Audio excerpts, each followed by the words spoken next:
Welcome student. Right now I am going to start the third video class which is focused on the urine formation. So first of all we see the mechanism of the urine formation. So what are the stage, what are the process which undergoes or which is to take participant entirely in the for formation of the urine. So normally urine kidney plays important or kidney is it is concerned with the urine formation and in which the nephrons are highly specified for the mediate this type of the this function. So mainly this urine formation is has a significance in the blood purification process. Now approximately there are 1300 ml of the blood which is supplied to the kidney, which is considered as a 26% of the total cardiac output. So the kidney receive this 13 ml of the blood per minute to get rid of the unwanted substance from the blood.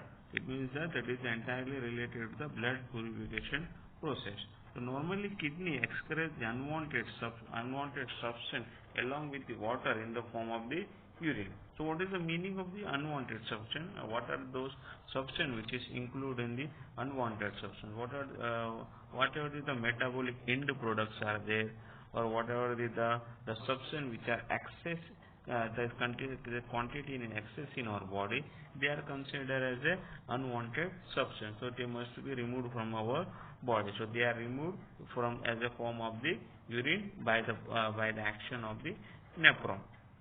So normally kidney form the 1 to 1.5 liter of the urine every day.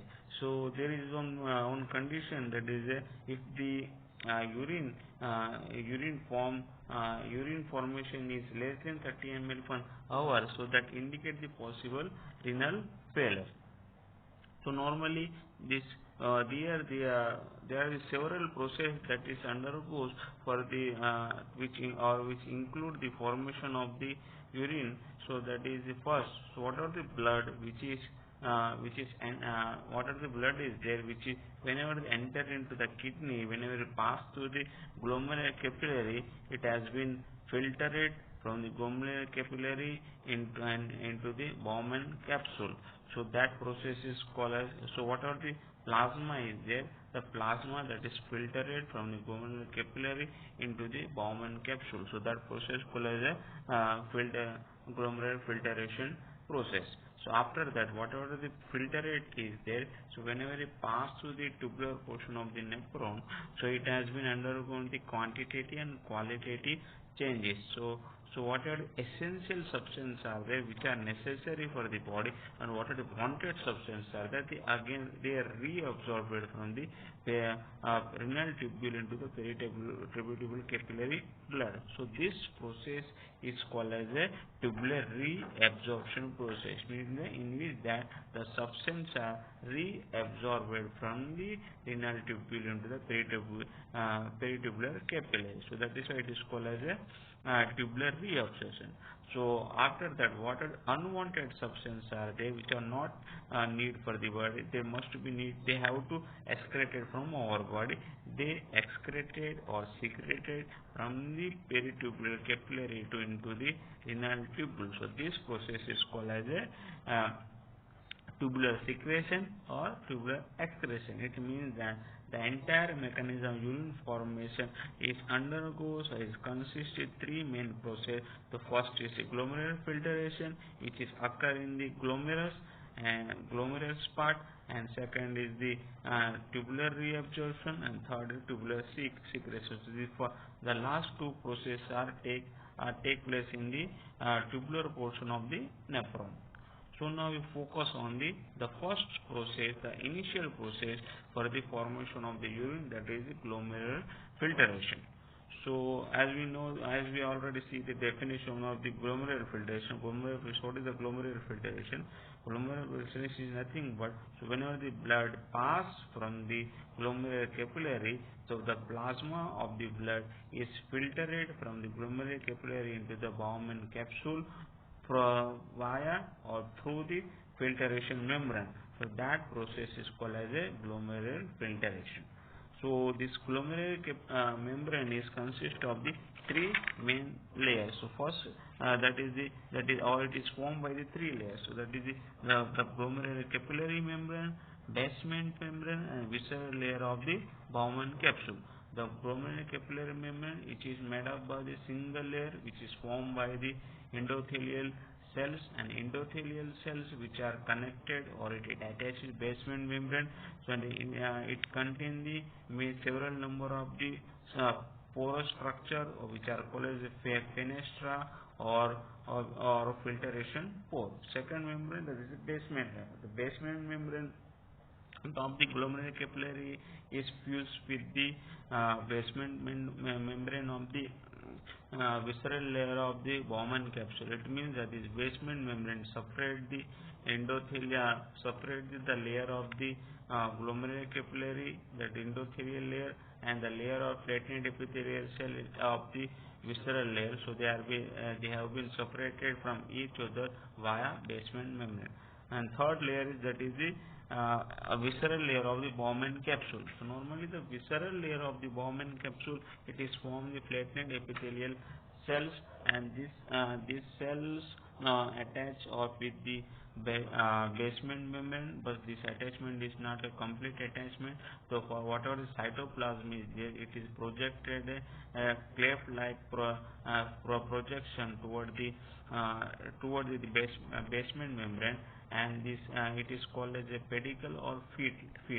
So this pedicle and feet arranged in interdegenerative manner, so which leave some cleft-like space in between that spaces or that structure. So they are called as a split pores, and now they are called as a split pore. So now we move on to the factor which govern the regulation of the glomerular filtration rate. So glomerular filtration, what is the definition of the glomerular filtration rate? Glomerular filtration rate means that the total quantity of the filtrate that they form in all nephron of the both the kidney in given unit time, that is called as a glomerular filtration rate. Normal glomerular filtration rate is 120 ml per minute or 180 liter per a day. So there are so many factors are there which is highly govern the regulation of the glomerular filtration. So they are in which has some factor which are concerned, which are related to glomerular filtration rate. That is first renal blood flow. So renal blood flow, normally it is directly proportional to the glomerular filtration rate. So whenever the renal blood flow increase, it is ultimately increase the glomerular filtration rate. And this renal blood flow is autoregulatory mechanism. So normally we already see that how the renal blood flow is regulated. So it has intrinsic ability to regulate this blood flow, and as well as which maintain the glomerular filter. We already see the mechanism of the myogenic process and the mechanism to glomerular feedback, which is govern the renal blood flow, and as well as how we govern the filtration rate. So now I am not going to again discuss about that. So just I will summarize that process. So normally in the myogenic response, whenever the renal blood flow is increased, or whenever the flow of the blood is increased into the afferent arteriole, the arteriole is stretched. Whenever it is stretched, it facilitate the cell membrane for the influx of the calcium from the extracellular fluid into the cytoplasm. So whenever the calcium is enter into the cytoplasm, it increases the constriction of the vascular smooth muscle, and ultimately the afferent arteriole are constricted. So whenever it is constricted, it resists the further flow of the blood. So ultimately, the blood flow is reduced. So in this way, it is regulate the regulate the renal blood flow, and ultimately it regulate the glomerular filtration rate. Next, the mechanism, that is the tubuloglomerular feedback mechanism. The tubuloglomerular feedback mechanism, it also we have seen in the second video class, that tubuloglomerular glomerular feedback mechanism, normally it is regulated or governed by the macula densa. So macula densa, which is highly sensitive for the sodium chloride concentration. So whenever the glomerular filtration rate increase, so along with that the sodium chloride concentration in with the filtrate is also increased. So whenever this concentration or the structure reach at the level of the macula densa due to the presence of the sodium and glucose, so the macula densa detect this concentration and they sensitize, and whenever the structure is sensitized, they release the adenosine which is formed from the ATP, and adenosine, which is by binding with the A1 receptor and afferent arteriole, is constrict the afferent artery, so which is prevent the further flow of the renal blood flow, and it is ultimately reduce the glomerular filtration rate. And next, whenever the renal filtration is reduced or renal blood flow is reduced, so in that time, this macula densa release the three main structure. So that is the bradykinin, prostaglandin, and renin. So this prostaglandin and bradykinin, they cause the dilatation of the afferent arteriole, and renin by secreting by forming the angiotensin II, which constricts the afferent arteriole. So this process initially increase the renal blood flow, but after later there is a reduction in the renal blood flow is occur. So these are the two main regulatory processes which regulate the renal blood flow, and as well as ultimately or eventually they play important role in the regulation of the glomerular filtration rate. Now next is the glomerular capillary pressure. So glomerular capillary pressure means that the pressure exerted by the blood on the glomerular capillary, that is called as the glomerular capillary pressure. So normally this glomerular filtration rate is directly proportional to the glomerular capillary pressure. So it is facilitate the glomerular filtration rate. So whenever a normal glomerular capillary pressure is 40, that is 60 mmHg. The average is 45 to 70 mmHg. So normally whenever the glomerular pressure is increase the glomerular filtration rate, and whenever the glomerular capillary pressure is reduced, reduce the glomerular filtration rate. So ultimately it is mainly it is dependent upon the, and this glomerular capillary pressure is dependent on the renal blood flow and as well as the systemic arterial blood pressure. Next is the colloidal osmotic pressure. Colloidal osmotic pressure is the pressure which is exerted by the plasma protein on the glomerular capillary blood. Normal colloidal osmotic pressure is 25 mmHg. So normally it is opposite the glomerular filtration rate. It means the glomerular filtration rate is inversely proportional to the colloidal osmotic pressure. So in some condition, whenever there are some condition like the abnormal condition, whenever the concentration of the plasma protein is increased, or that the dehydration condition is occur, so in that condition plasma due to the increased plasma protein, the osmotic pressure is increased, and that ultimately reduce the glomerular filtration rate. And the condition when the hypoproteinemia situation is occur, so in that condition osmotic pressure is reduced and ultimately glomerular filtration rate is increased. Third, next factor which regulates the glomerular filtration rate is actually hydrostatic pressure. Hydrostatic pressure is the pressure which is exerted by the filtrate on the Bowman capsule, that is called as a hydrostatic pressure. And this hydrostatic pressure is also called as a capsular pressure, and this pressure is approximately 15 mmHg.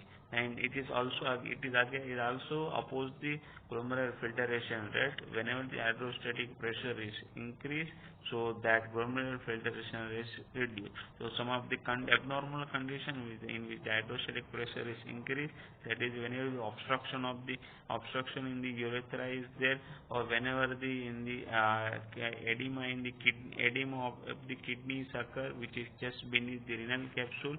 In that condition, hydrostatic pressure is increased, and which is ultimately reduce the glomerular filtration rate. Next factor which govern the regulation of which govern the glomerular filtration rate is the constriction of the efferent artery. So whenever the constriction of the efferent arteriole is there, so which reduce the will prevent the renal blood flow, and which ultimately reduce the glomerular filtration rate. Next is the constriction of the efferent arteriole.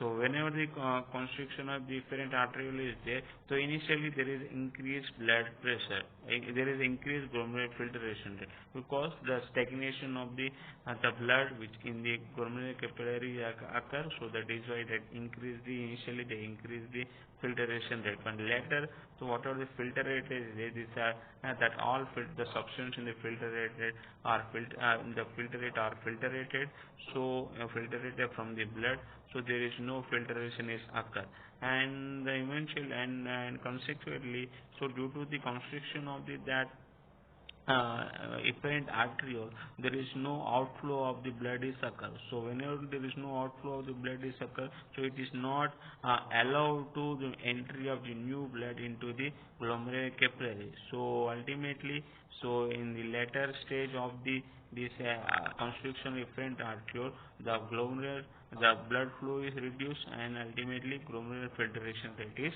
reduced. Next factor, that is systemic arterial blood pressure. Systemic arterial blood, it does not show any significant effect on the altering the glomerular filtration rate. So normally in the kidney or the vital organ which regulate their renal blood flow and glomerular filtration rate themselves. So they are called as auto-regulation process.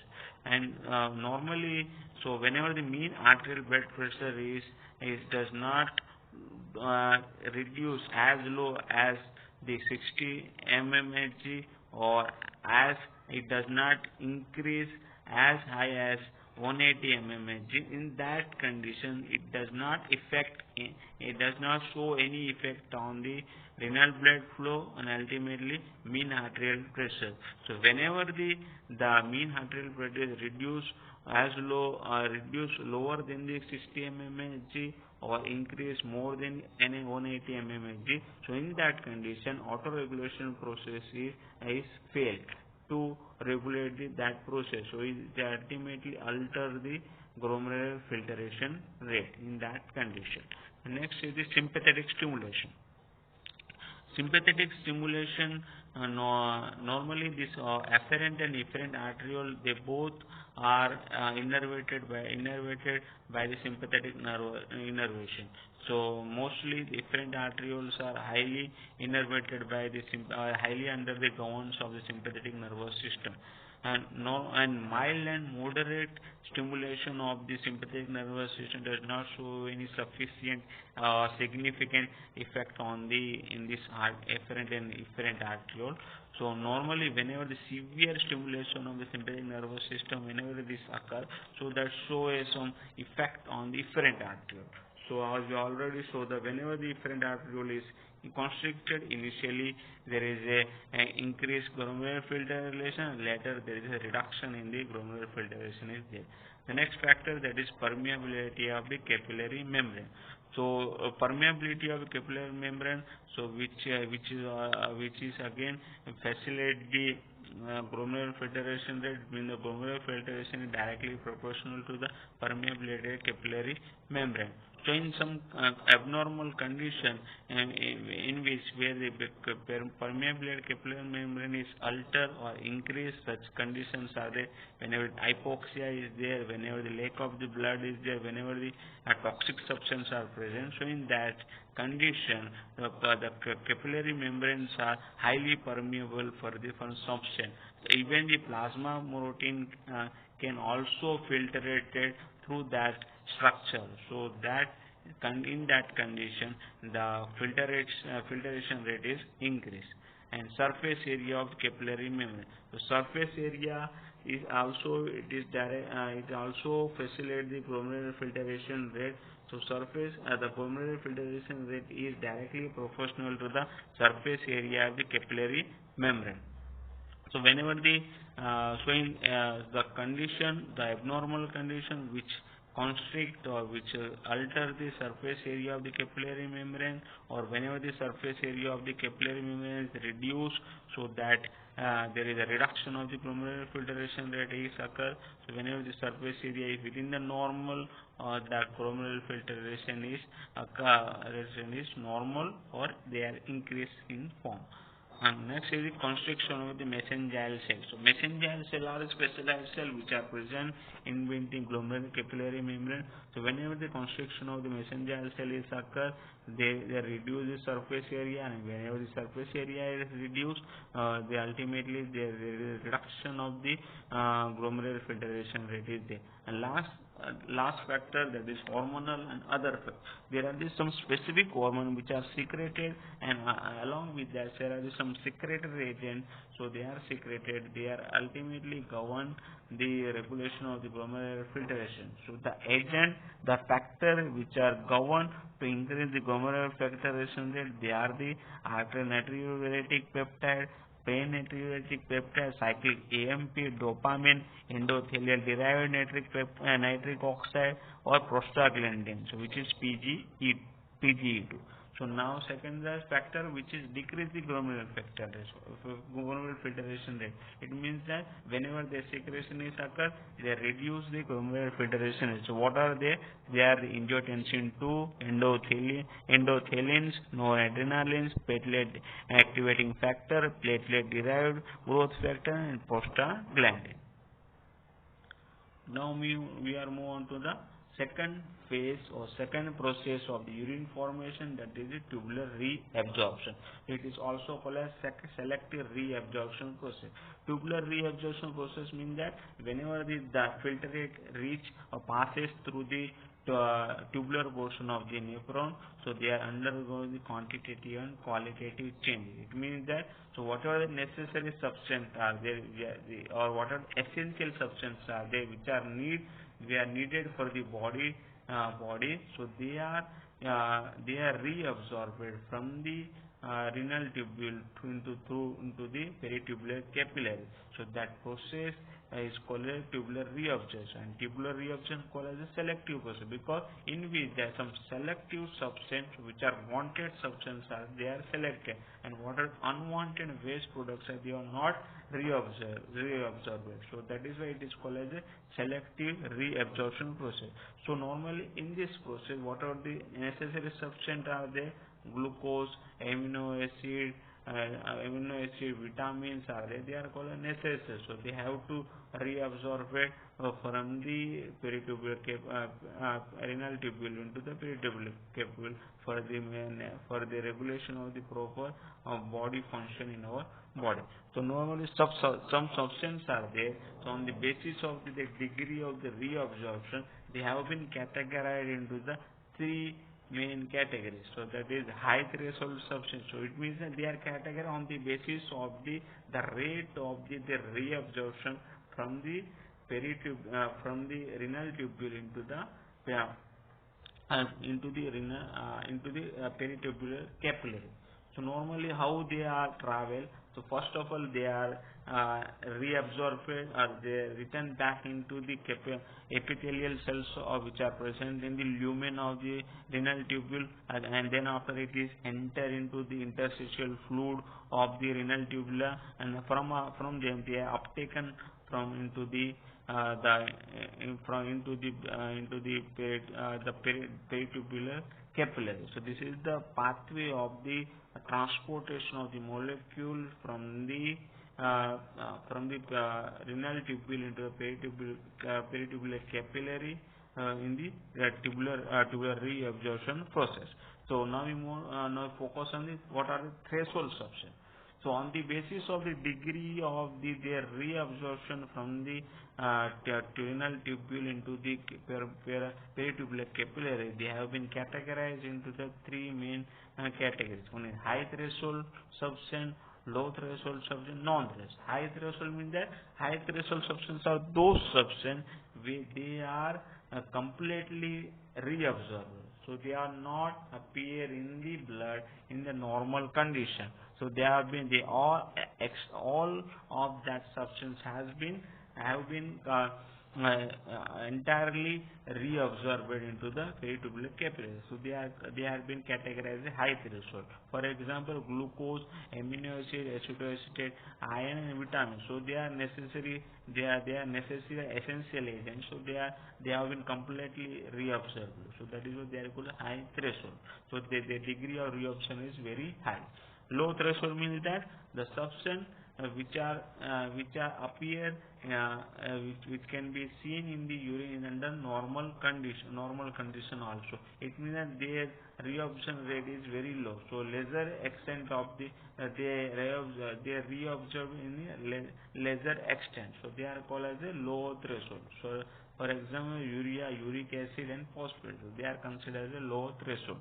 And next, non-threshold. Non-threshold means that the substance, so they are not reabsorbed entirely. The whole of that substance has been excreted and secreted from the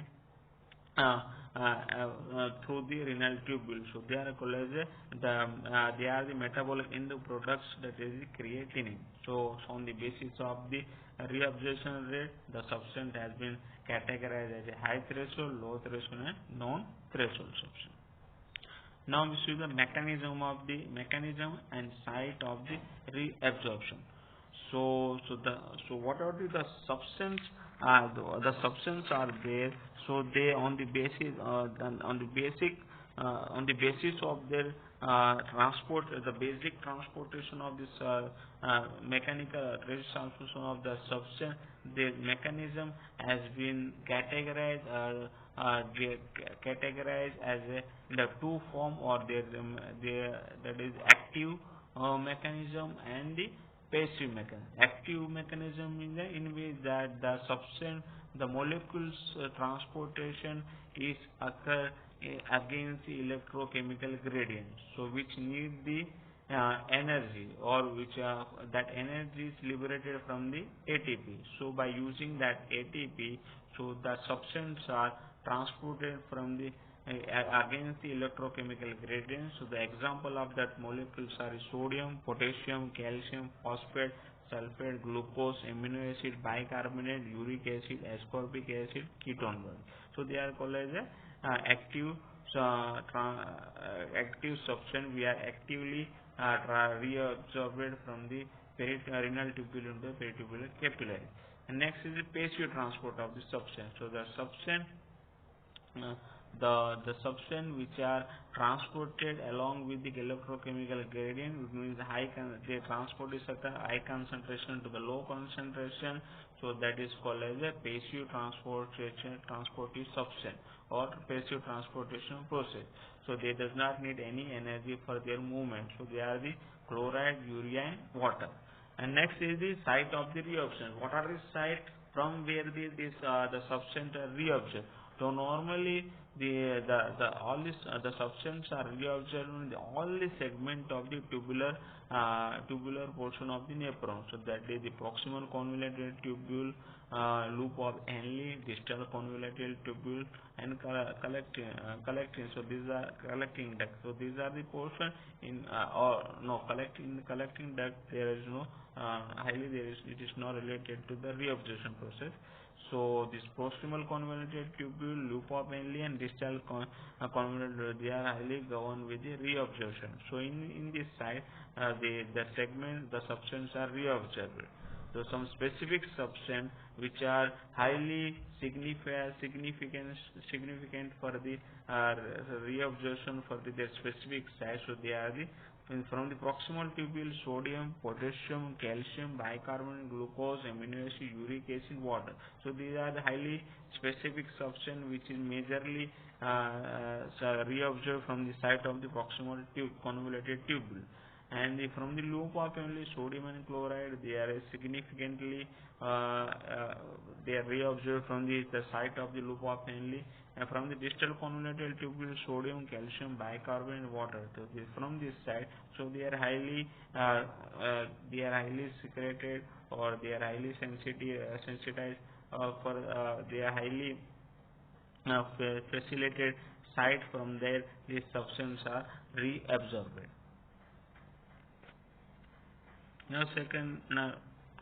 Now we see the regulation of the tubular reabsorption. So what are the factors which is govern or which is regulate the tubular reabsorption process? So tubular reabsorption process, normally it is governed by the three main factors, that is glomerular balance mechanism or factor, and next is hormonal factor, and then third is the nervous factor. The glomerular balance means that glomerular balance is nothing but it is the balance between the filtration and reabsorption of the solute and water. So solute, that is the electrolytes, the sodium, potassium, the sodium like substance are there, they are called as solute, and water, that is called as solvent in the kidney. So when glomerular filtration rate is increased, the tubular load of the sodium and water ultimately increase in the proximal convoluted tubule, and that is it is followed by the increase in the reabsorption of the solute and water. So this process help in the constant reabsorption of the solute, particularly sodium and water, from the renal tubule. So normally, what is the mechanism which governs the glomerular balance? The glomerular balance, which is governed or caused by the osmotic pressure in the peritubular capillary. So ultimately, whenever the glomerular filtration rate is increased, the accumulation of the plasma protein in the glomerular capillaries occurs. So which is ultimately consequently increase in the osmotic pressure of the body blood is occur by the time when it is reached into the efferent arterial and peritubular capillary. So ultimately, in the peritubular capillary, there is elevation of the osmotic pressure is occur, that ultimately are constantly facilitate the or promote the reabsorption of the sodium and water from the sodium and water into the renal tubule. So this is the way or mechanism of the regulation of the tubular reabsorption via the glomerular balance mechanism. Next is hormonal factor. So in our body, some of the hormones are there which are highly governed with the to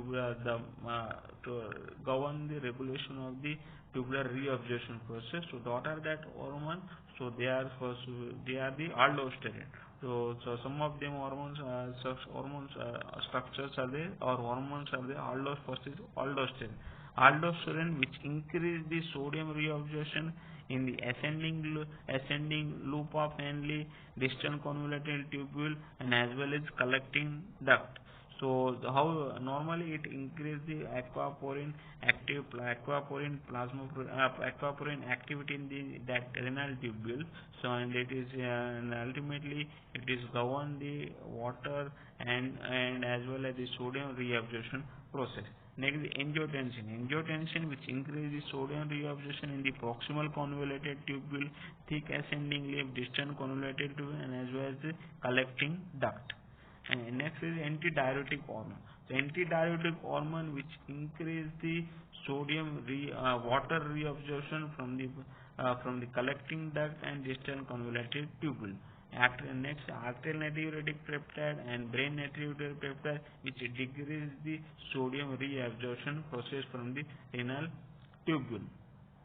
And next is the parathormone. Parathormone hormone, which is highly governed which is highly governed with the with the reabsorption of the calcium, magnesium, and hydrogen, and which reduce the phosphate reabsorption from the renal tubule. And last is the calcitonin. Calcitonin, which reduce the uh, calcium reabsorption from the renal tubule. So these are the hormone which is govern the tubular reabsorption of the some substance. And next is the nervous factor. So nervous factor, so normally the sympathetic nervous system is a system which govern the tubular reabsorption process. Whenever the increased sympathetic stimulation is there, it is increase the tubular reabsorption, specifically sodium from the renal tubules. And the indirect action is that normally the sympathetic nervous system stimulates the juxtaglomerular cell to secrete the renin, and ultimately renin by forming the angiotensin II, and which ultimately stimulates the adrenal cortex to release the aldosterone, and aldosterone which is responsible for the reabsorption of this water and sodium from the renal tubules. So this is the mechanism or regulatory process which regulate the tubular reabsorption process. Now last stage process which is take part in the process or formation of the urine, that is a tubular secretion or tubular excretion.